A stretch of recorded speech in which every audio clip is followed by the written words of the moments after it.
¿Eres soltero o casado? Totalmente solterito para todas esas gallinitas, para todas mis queridas caras de cuch, solterito y sin compromiso. Soltero arrecho y bien dotado, bien huevón, ya sabes. ¡Ay, ay, ay, ay, ay, mujer! ¡Ah! ¡Amor, ya llegué! Tremendo banquete, ¿para qué se? ¿Cómo así, pues, tremendo banquete? ¿Qué es? ¿Cumpleaños mío? No. ¿Aniversario tampoco? ¿Alguien se casaría? No, qué raro. María Teresa, ay, mi amor, ¿cómo estás? Oye, ¿y esta cosa de aquí para qué? ¡Ay, carajo! La bruja, ay, perdón, soy grita, que me hace asustar, que bestia.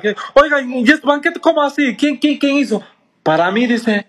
¿Usted hizo, suegra, para mí? ¿Cómo así? ¿Que está con fiebre?